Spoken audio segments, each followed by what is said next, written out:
Well, guys, I'm here today with Colten Page. Become a good friend of mine lately, and I'm looking forward to just kind of talking about some things that he's got going on, just some things that through our relationship has started to grow, and possibly doing business together, but doing life together. It's been very, very exciting. I think you pushed me in some ways, and I've gotten to hopefully push you in some ways in real estate, and then you're bringing some new things to light for me just in the technology world and the things that you are doing. I mean, I'll say you brought some stuff to light for me on 2 days ago when you were showing me all the opportunity stuff. Yeah, that's a fun one. That's a fun one right there. It's amazing when we get in our industries how much our eyes can be open to the things we don't know around people who just do other things. So one thing that you do, not one thing, what you do most of your time is through PlatPay, y'all's company that you're a managing partner in, and a CSO, I believe is what it's called. Yeah, who knows what that is. So even just through when I met you a couple years ago through here at BA, I've just personally, even if I didn't know you, seen how much you are growing, how much people are using your platform, how much that space is changing. Yeah. How are you guys handling that growth and change and things that are happening in our world from that space? Yeah, I think like internally, how we handle like that growth is just obviously putting more systems and processes in place, getting the right people. Like someone actually told me one time, they're like, everyone uses the term like get the right people on the bus, but then they're like, no, that's not real. It's get the right people on the bus, and then you got to put them in the right seats. Because like we have right people on the bus, but it was organizing and making sure everyone's in the right seats. So like my business partner Jed and I, we complement each other really well. He is more the visionary. I wish I was more of a visionary. I am to a certain point, but then Jed just supersedes me on that. But then on the flip side, I'm able to handle a lot of data, help the day-to-day. And so like how Jed and I work together is like, we'll come to these type of things to BA, to whatever, but we'll have all these great connections, like the stuff that we're talking about, stuff with like Matt Chang, whatever it may be.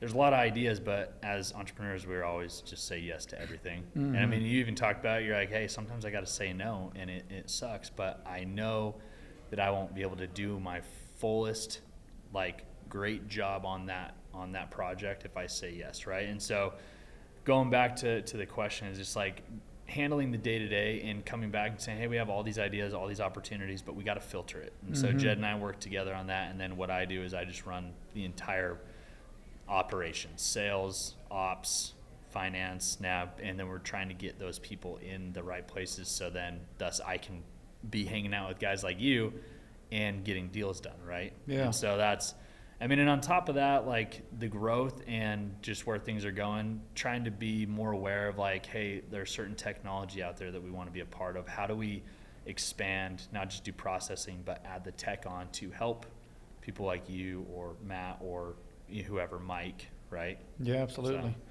You talked about getting the right people on the bus, but then getting them in the right seat. I think for general business, just people in general, sometimes I feel like they got the right people in place.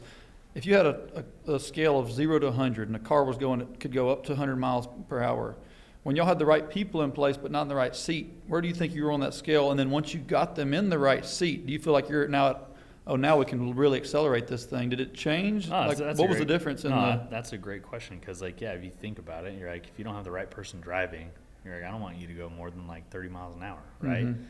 So I would, if I had to guess, I would say maybe we were going at 25-30% of what we could do.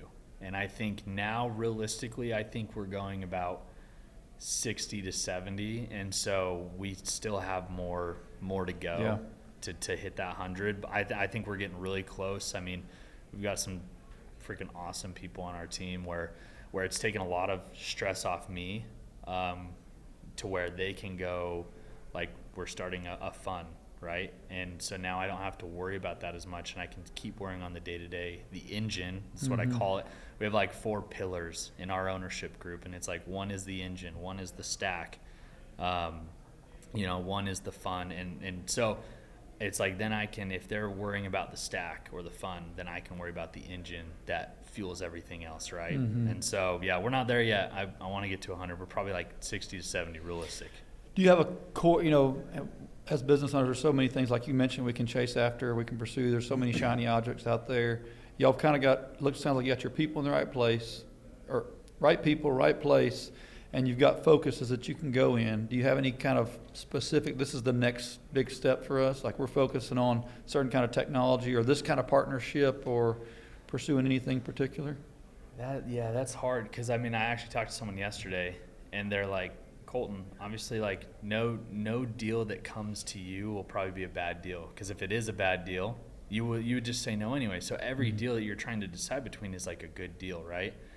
So that's a really good question. I'd have to think, because we do have a plan. We have a plan of like, hey, what we think based off like the payments industry, where things are going with crypto and other things. Like we have a plan on how we're going to hedge our bets over here, but we're also going to add tech in right here.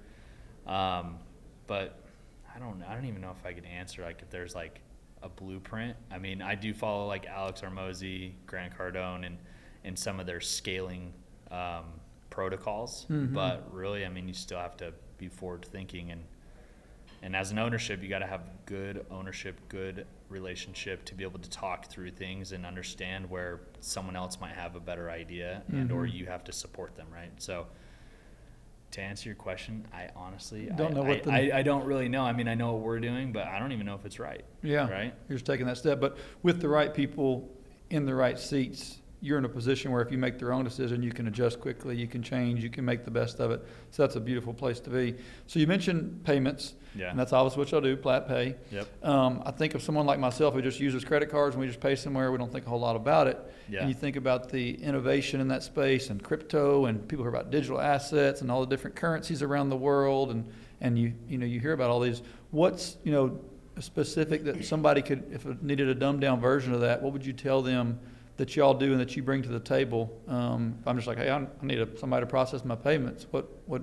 Yeah, someone actually asked me this yesterday, and I had to. Well, I told them, and then they're helping me. Like, no, you gotta really dive down deep, and really what it comes down to is we are payment architectures, so we will architect what you're doing, right? And we'll truly understand it. Like you have Stripe, Shopify, all these other big nameless, faceless companies that you're not even talking to a real person and or someone that's not even here in the U.S.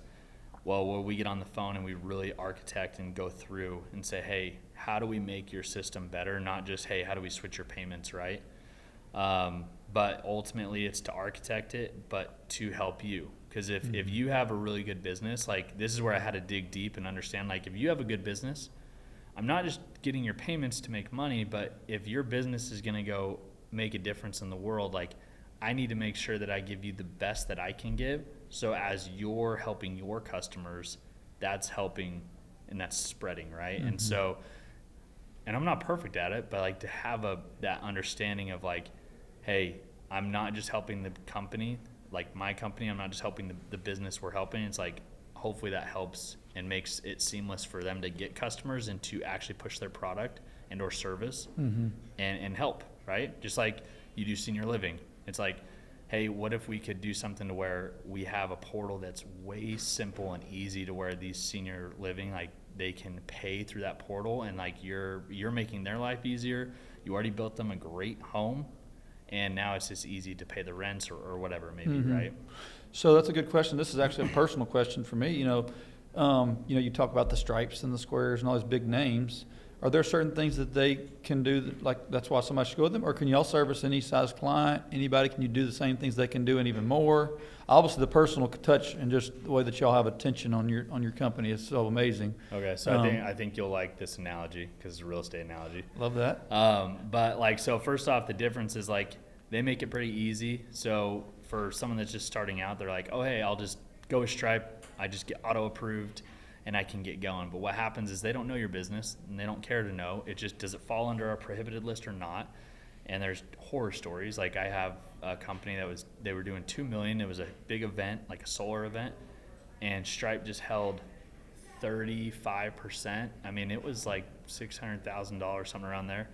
And they had to pay vendors, and so they couldn't pay vendors. And Stripe's like, hey, if you email us one more time, well, whoever the person was, right, that was on the other side of the email, hey, we're just going to shut it down. I have literally testimonials of people holding their money hostage. Yeah. So to kind of go back to your question, it's like we understand their business. We put them with a bank that actually likes their business, that has the appetite for that. But to go back to like my analogy, it's like with Stripe, it's kind of like leasing. Like you might do a background check. Maybe you're someone that doesn't even do that. You're like, hey, I just need someone to rent my basement, right? You'll find out all that stuff later, good or bad, right? But when you buy a home, there's a whole process, a whole underwriting process, because I mean, you're going through a lot, right? But you know who that person is, you know their financial health, all that stuff. So that's kind of us. Stripe is the lease, quick approval, get going, but there might be baggage down the road or not. And then with us, it's like, hey, we're going to underwrite you the right way because we want a long-term relationship. You want the success for them, because that means success for you. Yeah. I love that. I love the underwriting word. That's what we do a lot of in our turn. You're underwriting your customers. Like you're underwriting those customers. Unlike others, like, sure, we'll take you. They just throw you into the system. Love that. Well, you know me, Colton. What we're doing in our own personal lives and how that impacts what we drive and do and all that kind of stuff. I want you to speak to that. What are some things that you think make you maybe as a leader better? Because I mean, your business is such a personal business that's also ability to scale to big businesses.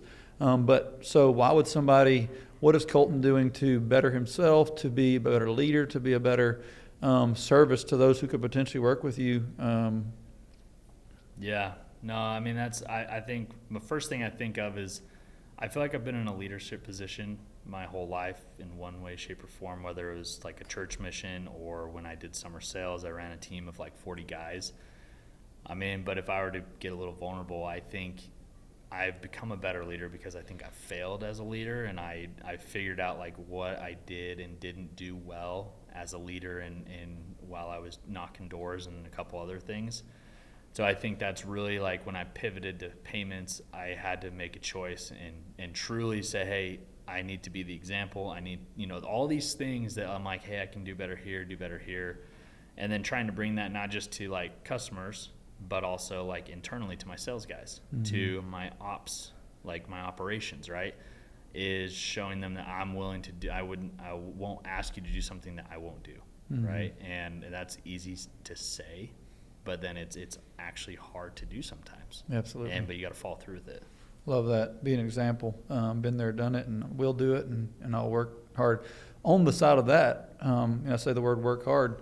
From a personal standpoint, as entrepreneurs and business people, oftentimes delineating time and making a focus for certain things can become hard, and deciding where we put our time and our efforts and our energies and our loves and our passions. Do you feel like you're able to do those things from a personal standpoint? You've got family. I know you personally, your kiddo and your family and your church and all these things that matter to you. How do you find the ability to decide where your time and efforts and energies go? That's also a really hard thing. I mean, you probably know as well. I'll honestly give a lot of credit to my wife because she is very supportive. And there are some times where I am not doing good at that, but she knows like my intention is for our family. But I mean, sometimes, and she's like, hey, I understand. Sometimes it's like, hey, you need to dial it back in. But it's hard to like, I try to do as much as I can during the day. And I try to separate out my times. Like when I get home, I just unplug. So 5 to like 8 is just kids, wife. And then a lot of the times as of right now, like because we are growing so fast, like I actually, to be honest, I don't have a great work-life balance right now because we're trying to scale and grow, because then I'll go back and work from like 9:30 to 11:30 or 12 or whatever. But it's something that's constantly on my mind of like, hey, how do I improve this? But I mean, I will say like this, like kind of going back to what you said, like just how to prioritize that. I think I've done a lot better because I was in summer sales, so like knocking doors. I sold pest control. I owned 2 offices, one in Orlando, one in Indianapolis. But we would go out middle of April, and I would be out there all till August, the end of August. I was literally gone. My wife would come visit me sometimes, and then we had a kid that made it even harder, so she only came out once because it's hard to travel with the baby. And then when I got home, it was just full recruiting. So like I had the worst like balance, right? And so coming into PlatPay, that was another thing. I was like, hey, I really need to make sure like family, comes first in that sense. And it's been awesome, like not being gone for like 6 months and like being able to hang out every Saturday with them at night, like after like going on walks, like, I mean, you name it. But I think that's honestly a constant struggle I have. Like, if I'm going to be pretty honest, like, and I mean, someone might say they have really good work-life balance, but I don't, It's hard to I do don't, it. I don't think anyone really does. I think you strive for it. And if you do, like you probably have way better balance than I do, but there's probably times where you're still like, hey, I got to get this done. Like, because you'll do what you say you'll do. Yep. Right. And sometimes that has to supersede it. And your wife's probably really like, supportive. Yep. I mean, I think that we also have to realize that our gifts, our talents, our callings, our opportunities are that. And you've got these talents and gifts and these things to give to other people. And that's the platform that you've been given. So striving for it is so good. You talked about unplugging. Do you think that's one of the keys? I don't have a lot of time with my family, but I'm going to unplug and fully be there. That probably makes, I would imagine, that time very valuable. I found that my wife, I mean, I think every spouse likes quantity, but quality is way more important. Yeah. And through trial and error, I found that out. So quality is better. Now, I'm not perfect at it, but I think quality of just like when I like even the most simple things like here being at BA, like we're networking, we're talking, we're doing all these things, and I know that kids are down. I'm like, hey, I'll call you at 3, and if like she just appreciates like, hey, even if it's 3 to 3:15, it was a designated quality time to chat, right? And if I miss that, then it's like that hurts, right? So it's like trying to, even if it's not quantity, like finding those quality pieces of time. I don't know if that makes sense. No, it does. You talked about quality in your family and just the closeness that you have with your customers. I think that's one of the things that I've seen from y'all, just the things that your company does different on PlatPay, and then you're literally living it out. The way that you are showing your employees and those who work with you, this is how I do my life, this is how I do work, and it just radiates throughout your company, and then hopefully to your customers as well see that, and just gives them a level of trust that that they say, hey, we've got the best of the best and they're going to take care of us.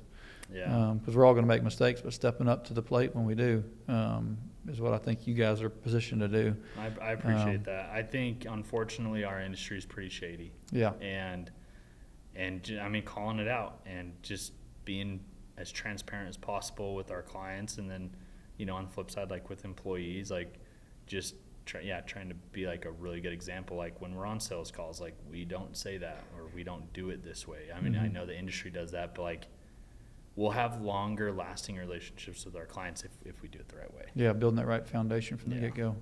Well, man, I've enjoyed it. It's been great getting to talk to you about this stuff and get to hopefully share it with some others, because what you are doing is, I think very revolutionary in your space, being transparent. It's something in my space that I think transparency is something that we got to focus on. So I love that word to finish on. It's been great today, and I look forward to continuing just to grow our relationship and continue to do work together and life together. I do as well.